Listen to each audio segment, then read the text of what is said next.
en la viña del Señor, trabajar y orar en la viña del Señor. Si mi anhelo es orar y ocupado siempre estar en la viña del Señor, en la viña del Señor, en la viña del Señor.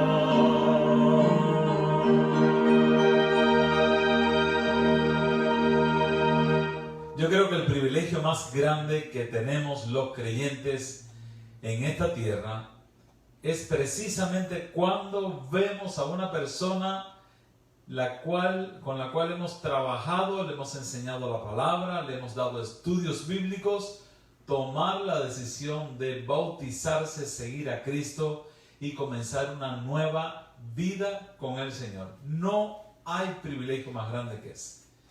Y he tenido esa experiencia en repetidas ocasiones y siempre experimento la misma satisfacción, el mismo gozo cuando veo que la gente se comienza a interesar más y más en la palabra de Dios. Hoy vamos a hablar acerca de una de las señales portentosas que van a presentarse antes de que Cristo vuelva. Y ahora vemos todo cerrado, todo paralizado, las iglesias están en receso y talmente nos parece que ya no va a volver a suceder que se abran las iglesias, que se predique el evangelio con libertad. Pero esta es una de las señales que están por suceder. Así que estoy saludando a todos los hermanos, los amigos, los oyentes y los seguidores de este programa. Algunas personas me escriben y me cuentan su alegría de que están siguiendo estas enseñanzas bíblicas y su satisfacción por las prédicas que estamos presentando cada noche. Alabo el nombre de Dios porque de algo sirve siempre que el mensaje sale al aire. Dice la promesa del Señor: mi palabra no volverá a mí vacía, sino que hará aquello para lo cual la envié. Y eso es una promesa que debemos apropiarnos y disfrutar todos los que predicamos el evangelio. Soy el pastor Joel Díaz de la Paz y estoy pastoreando el ministerio Arca de Gracia aquí en la ciudad de Bradenton, Florida. Y si alguna persona en algún momento quisiera contactarme para orar, para alguna pregunta, estoy disponible. Saben cómo contactarme mediante Facebook o Messenger y ahí nos ponemos de acuerdo. Creo que algunas personas en momentos diversos de su vida pudieran estar necesitando un asidero espiritual o un consejero espiritual para entender quizá un poco más de cerca las claras enseñanzas de la Biblia. A veces me sorprendo las inquietudes bíblicas tan indispensables que algunas personas tienen. Cosas que a uno les parece que no son ni necesario aclararlas, pero la gente tiene dudas cuando andan buscando más del Señor. Vamos a dedicar un momento a la oración para que el Señor bendiga este espacio, para que el Señor tome en cuenta y en sus manos nuestros problemas y dificultades. Y esta oración nos pone a todos en sintonía con el trono de la gracia y sensibiliza nuestras mentes para el texto sagrado. Así que vamos a orar. Bendito Padre que estás en los cielos, te damos gracias por la semana que está terminando. Justo a la puesta de sol este viernes, porque han comenzado a las 8 y algunos minutos el Santo Sábado, las horas del día sagrado de adoración que desde la creación tú separaste para que el hombre repose y alabe y adore tu santo nombre. Gracias por el sábado que acaba de comenzar a la puesta del sol. Y oramos para que en estas horas sagradas nuestro entendimiento y nuestro acercamiento a ti sea cada vez mayor. Que podamos adorarte, que podamos refrigerarnos con tu palabra santa y estemos dispuestos al terminar el sábado, comenzar una nueva semana con nuevas fuerzas espirituales. Señor, ponemos en tus manos nuestras preocupaciones y nuestros temores, y que tú nos des paz, nos alivies, nos consueles y nos dirijas en el camino por este mundo. Que tengas misericordia y compasión de aquellos familiares que han perdido sus seres queridos en esta pandemia. Hay mucho dolor y mucha tristeza, y que ellos sean consolados con la bendita esperanza. Señor, oramos por los que están sufriendo la enfermedad, ya sea en su casa o en el hospital. Que tú tengas compasión y misericordia y les libres del mal. Oramos, Señor, por aquellos que están enfermos, pero que se sienten saludables, que queden en casa y que tengan misericordia de los que pudieran contagiar por una simple gestión comercial, que queden en casa esperando tu sanidad y lleven la disciplina en sus corazones para bendecir a otras personas que no sean infectados. Estamos orando por los enfermos regulares, estamos orando por Dianita, esperamos tu sanidad y tu restauración completa en la vida de esa jovencita. Estamos orando por la sanidad y la restauración de Eric, y te estamos alabando porque Suri Sadai está recibiendo sanidad y restauración por medio de tu divina palabra, y los exámenes le están dando negativos para tu gloria y para tu honra. Gracias porque muchos enfermos ha habido entre nosotros y hemos visto la respuesta después que la iglesia unida oró y clamó por ellos. Ahora, Señor, que vamos a abrir la palabra, que tu Espíritu Santo nos dirija y nos pastoree en esta hora, y que el texto sagrado pueda resplandecer con toda su fuerza delante de nuestros oídos, nuestros ojos y nuestro entendimiento. Oramos y pedimos tu bendición en el poderoso nombre de Jesús. Amén y amén. Bueno, hemos estado estudiando el Evangelio maravilloso de San Mateo, capítulo 24. ¿Qué es San Mateo 24? Es el capítulo profético extraordinario, colosal, más abarcante y concluyente, expresado por el mismo Cristo. No fue en un sermón a multitudes, no fue en la casa de Marta, María y Lázaro, donde él iba con mucha frecuencia, sino que en un lugar aparte, en el mismo monte, sus discípulos le hicieron una pregunta trascendental cuando él se refirió a la inminente destrucción del templo de Jerusalén y de la ciudad santa. Y Cristo recibió una pregunta, abordaron a Cristo con esta pregunta: dinos cuándo serán estas cosas y qué señales habrá de tu venida y del fin del siglo. Ellos hacen esta pregunta: ¿qué señales habrá de tu venida? Porque en ocasiones anteriores le habían preguntado a Cristo sobre quizá el día y la hora, y Cristo tácitamente le respondió: el día y la hora nadie lo sabe, solo mi Padre que está en los cielos. Así que ya ellos sabían que no podían preguntar por el día ni la hora cuando Cristo se refirió a la destrucción inminente, pero sabían que podían preguntar sobre señales. ¿Qué hemos estado haciendo en el estudio de San Mateo 24? Nos hemos estado deteniendo en cada señal, y vamos por la quinta señal en solo 13 versículos. Ya hay 5 señales que estamos llevando el conteo, que van a suceder en los momentos antes de la venida de Cristo. Algunas personas pudieran pensar que estas señales van a acontecer con muchos años de dilación entre una y la otra. Sin embargo, ya sabemos que los eventos de los últimos días van a suceder con presteza, con ligereza, con rapidez.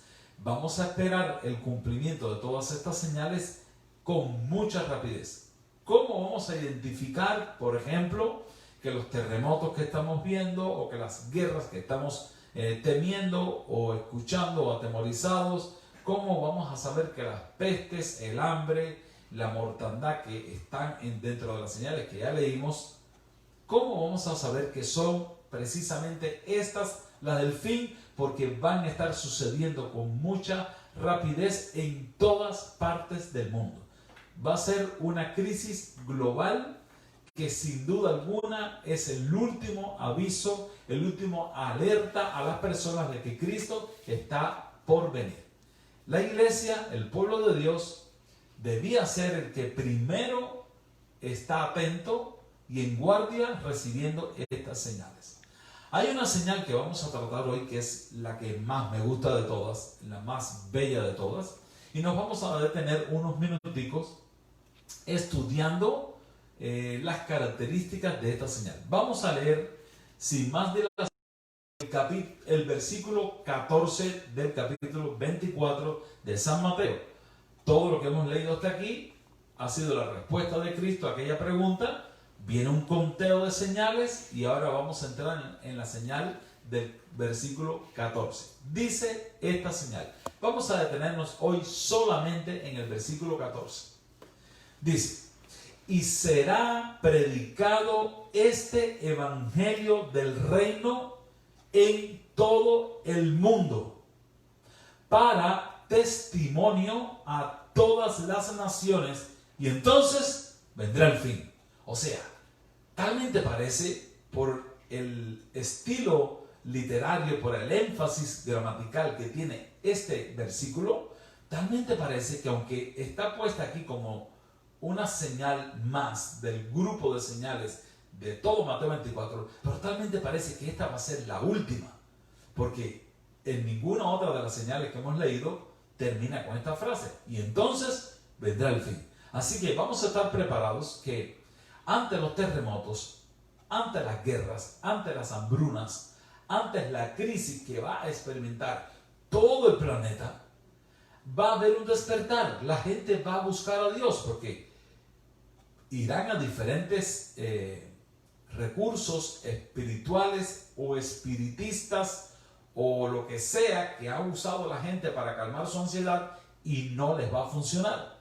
Sin embargo, van a ver a los creyentes, van a ver a los cristianos fieles, tranquilos, con paz, a pesar de tanta crisis. Así que talmente parece que todo este preámbulo, todo este desfile de señales portentosas que causarán pánico, crisis y temblor en toda la tierra, va a provocar en la gente una reacción importante de sensibilizarse para escuchar el Evangelio. Voy a volver a leer el versículo porque tiene algunos elementos importantes. Y será, lo está diciendo Cristo, y será, es una afirmación, predicado este evangelio, no otro evangelio, sino el que Cristo enseñó, el que Cristo predicó, y vamos a abundar un poquito más en eso ahora. Y será predicado este evangelio del reino en todo el mundo. Será predicado en todo el mundo. Mira, hermano, si tú supieras cuántos países son, decenas y centenas de países que no han oído por primera vez mencionar la palabra Jesús. En ese mundo árabe, en el mundo musulmán, en ese mundo africano pagano, en ese mundo asiático pagano, estoy hablando de millones de personas que posiblemente nunca han escuchado el nombre de Jesús. Sin embargo, la señal que aparece aquí de la predicación del Evangelio viene inmediatamente después de una serie de desastres naturales, de guerras, de rumores de guerra. O sea, todo el mundo se va a parar en la misma posición. Va a haber una mentalidad global, un pensamiento colectivo de atención a que algo grande va a suceder. En ese momento será predicado el Evangelio en todo el mundo. Estamos hablando de una señal que va junto con que muchos países del mundo van a incentivar, van a pedir por favor que se predique el Evangelio. Así que se van a permitir, se van a programar conferencias, predicaciones. Todos aquellos que predican van a tener la oportunidad de predicar. Puede ser que seas demandado a ir a predicar a otros países donde no hay quien predique.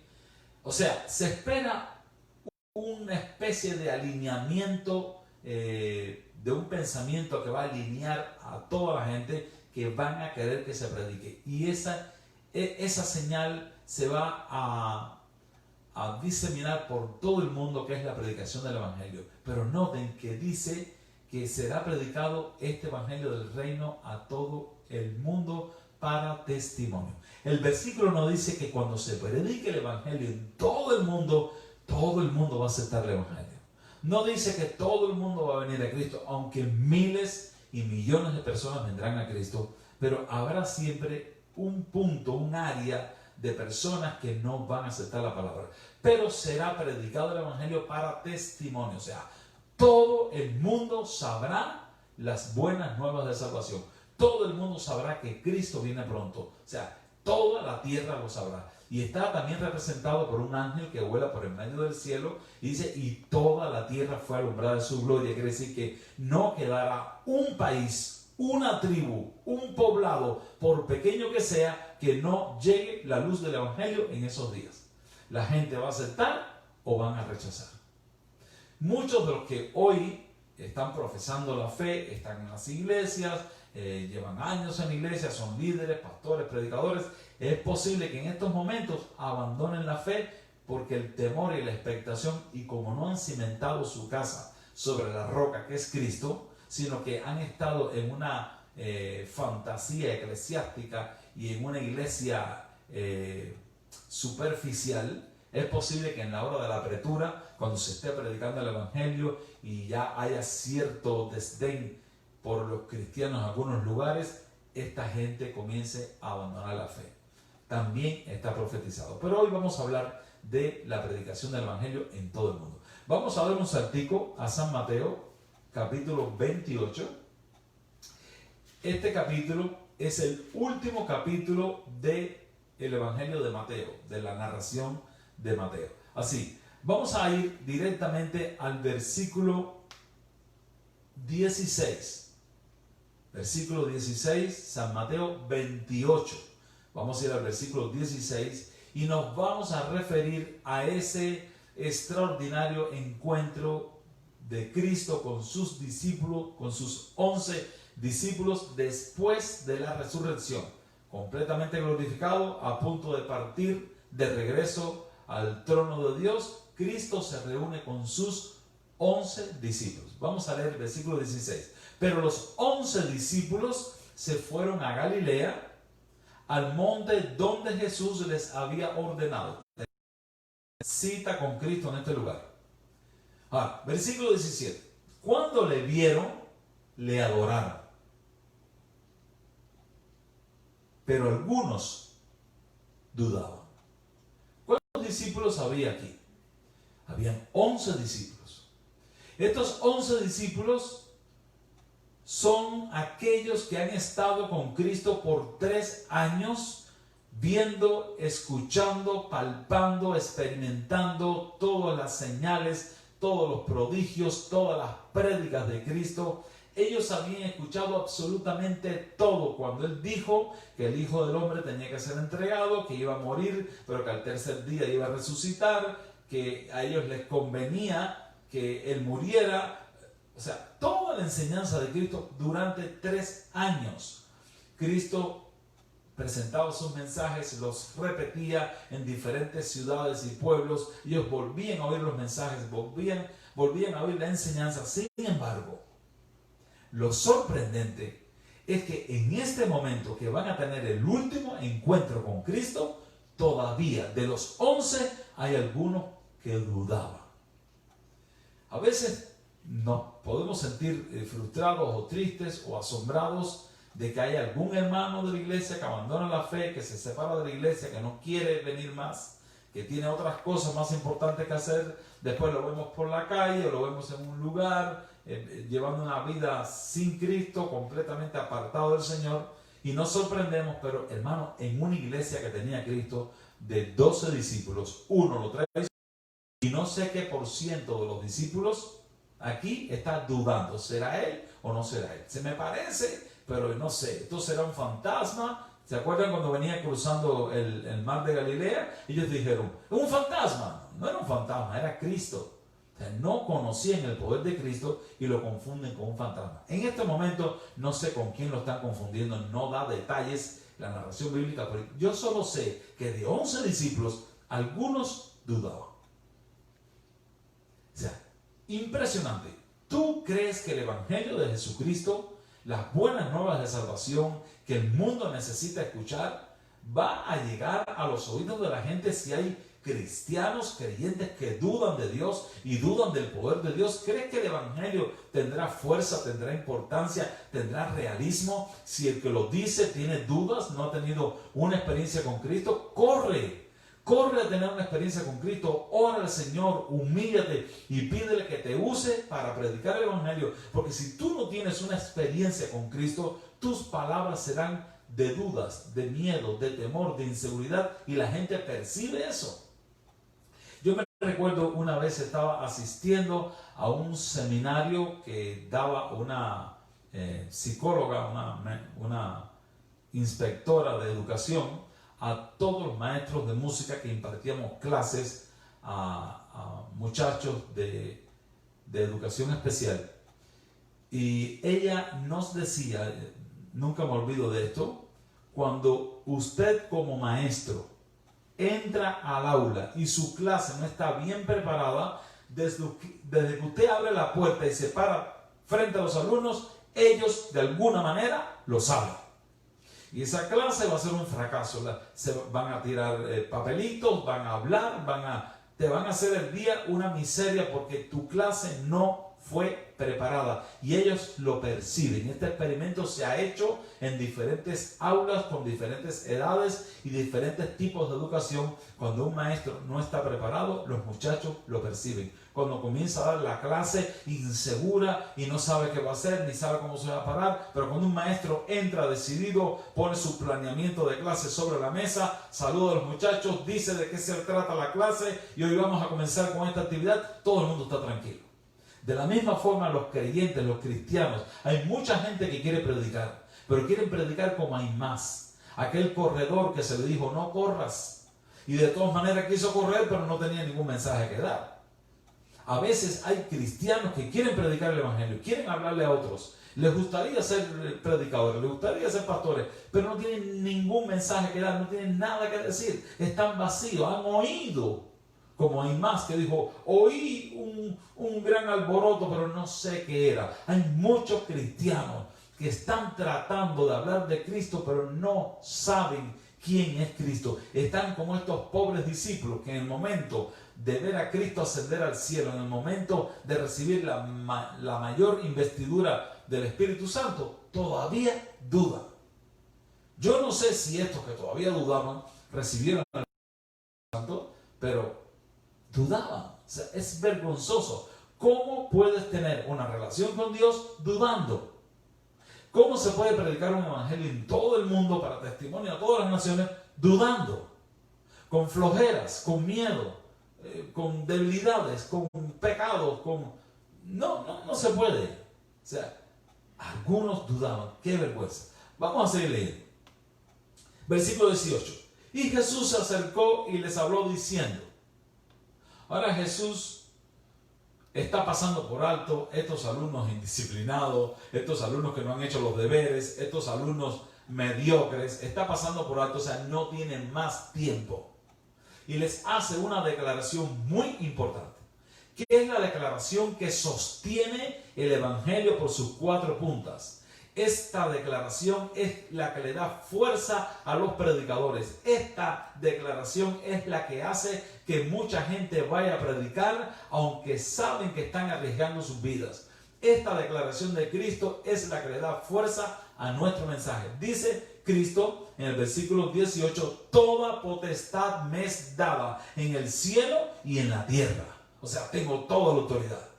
No solamente en el cielo, sino también en la tierra. Acabo de vencer al diablo, acabo de ganarle, le anoté un gol que ya no se puede empatar conmigo porque ya el partido se terminó. El día que Cristo expiró en la cruz y dijo, consumado es, ese día estaba diciendo, he hecho todo lo posible por salvar al pecador y lo he logrado. Ahora lo único que tienen que hacer es extender la mano. En estos días se están dando donaciones de comida en muchos puntos de la ciudad. Hay personas que no han ido porque no ven la necesidad. Otros no han ido porque no lo saben y otros no han ido porque no les importa. Pero lo que le importa, lo que lo necesitamos, vamos y hacemos la filita de carros hasta que nos dan nuestra donación. Y eso es una bendición. Entonces tú vas allí, haces la fila, no vas, no recibes nada. A la casa no te lo van a mandar, tienes que ir allí. Este es el punto del Evangelio. El creyente tiene que buscar a Dios, tiene que clamar a Dios, tiene que acercarse a Dios y Dios se acercará a él.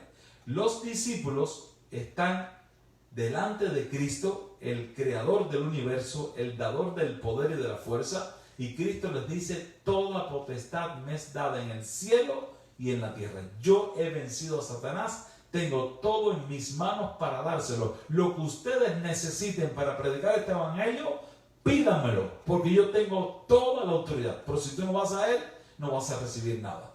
Tenemos que ir continuamente a Jesús. Dice Jesús: por tanto, id. Es una orden.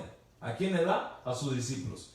Es una autoridad. Por tanto, id y haced discípulos a todas las naciones. Primeramente, la primera parte de la comisión evangélica es hacer discípulos. O sea, vas a tener que dedicar tiempo a enseñar. Vas a enseñar con el precepto y vas a enseñar con el ejemplo. Primero ve y haz discípulos en todas las naciones. ¿Por qué Cristo dice en todas las naciones? Porque Él acaba de fertilizar el terreno del mundo para que en todos los países del mundo se predique el evangelio. Yo me recuerdo, había una zona de Cuba en el apogeo del castrismo. Había una zona de Cuba que los pastores decían: este lugar es malo para el evangelio. Aquí, cuando predicas el evangelio, te rechazan. Por años los pastores dijeron eso. Y eso se dijo y se dijo hasta que un día mandaron a alguien a ese lugar que no creían que el lugar era malo para el evangelio. Y fue y predicó, inició un evangelismo en ese lugar, que se añadieron a la iglesia miles de personas. Después, las iglesias más grandes de Cuba, más numerosas de miembros, eran en ese lugar que era malo para el evangelio, entre comillas. Cuando Cristo dijo: vayan por todo el mundo, es porque Él fertilizó el terreno de todo el mundo. Vayan y pongan la semilla, vayan y prediquen, vayan por todo el mundo, hagan discípulos a todas las naciones, bautizándolos en el nombre del Padre, del Hijo y del Espíritu Santo. Vamos a analizar un momentico esto: bautizándolos en el nombre del Padre, del Hijo y del Espíritu Santo. O sea, el mundo tiene que recibir un mensaje trinitario. El mundo tiene que conocer quién es el Padre, cuál es la obra del Espíritu Santo y cuál es el papel que juega Cristo en el universo. Y cuando la gente tiene conocimiento de un evangelio con todas sus magnitudes, la gente va a querer ser bautizada en nombre del Padre, del Hijo y del Espíritu Santo. ¿Cómo se logra eso? Mediante el discipulado, mediante la predicación, mediante la enseñanza, mediante la pujanza del predicador, del maestro, del que enseña la palabra de Dios. Y dice el versículo 20, el último versículo de este capítulo y de este libro: enseñándoles que guarden todas las cosas que yo he mandado. Aquí nos podíamos parar mucho tiempo, pero ya se nos acabó el tiempo. ¿Qué es lo que tiene que predicar el creyente? ¿Qué debe predicar la iglesia? ¿Qué debe predicar el pastor? ¿Qué deben predicar todos los pastores del mundo? Diferentes mensajes, diferentes denominaciones, diferentes credos, diferentes dogmas. No dice eso. Enseñándoles que guarden todas las cosas que yo he mandado. O sea, limítate, predicador, a enseñar lo que Cristo mandó. No te inventes cosas, no declares cosas, no hagas aspavientos, no trates de hacer alardes. Predica sencillamente lo que Cristo mandó. Enseñen todas las cosas que yo he mandado. Durante 4 evangelios en la Biblia, Mateo, Marcos, Lucas y Juan, tenemos el resumen de Cristo, su enseñanza, sus milagros, su humildad, su franqueza, cómo se sentaba con los pobres, cómo se sentaba, cómo era importante para Cristo predicar el Evangelio. A veces estaba cansado, se durmió en una tormenta, en una chalupa, en un barco de poco peso. Se durmió porque estaba cansado al extremo, porque él vivía predicando el Evangelio. Vamos a enseñar las cosas que Él ha mandado. No nos inventemos nada. No pongamos cargas en la gente que ellos no saben qué hacer ni saben qué llevar. Enseñándoles todas las cosas que yo he mandado. Y noten como Cristo dice, enseñándoles. Porque Él tiene cuidado de sus ovejas, tiene cuidado de esas personas a que nosotros le predicamos. A veces los predicadores pudiéramos creer que estamos predicando solamente a las personas que están ahí. Hermano, usted está predicando delante de ángeles. Usted está predicando delante del Espíritu Santo. Usted está predicando en presencia de Dios. Usted está siendo observado y mirado por miles y millones de ángeles mientras predicas la palabra en esa pequeña iglesia o en ese lugar o en ese barrio o en esa casa. Miles de ángeles te observan. No hables tonteras, no te inventes barrabasadas y cosas necias, porque hay un mensaje muy importante que predicar para hablar cosas sin sentido. Vamos a enseñar las cosas que Él ha mandado. ¿Y sabes cuál es la promesa? Si tú haces lo que Él dice, y yo estaré con vosotros todos los días hasta el fin del mundo. Yo estoy, tiempo presente, yo estoy con vosotros todos los días hasta el fin del mundo. Amén.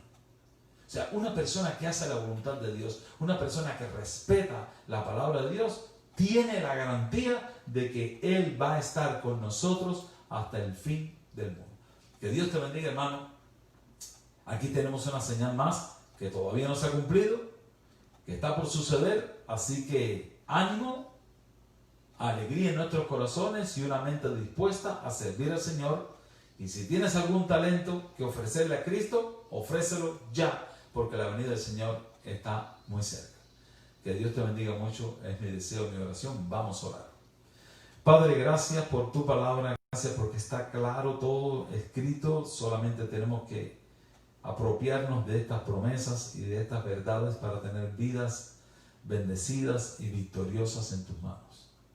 Oramos para que nuestra existencia en esta tierra sea útil y podamos contribuir y ayudar en la maravillosa causa de la ganancia de almas.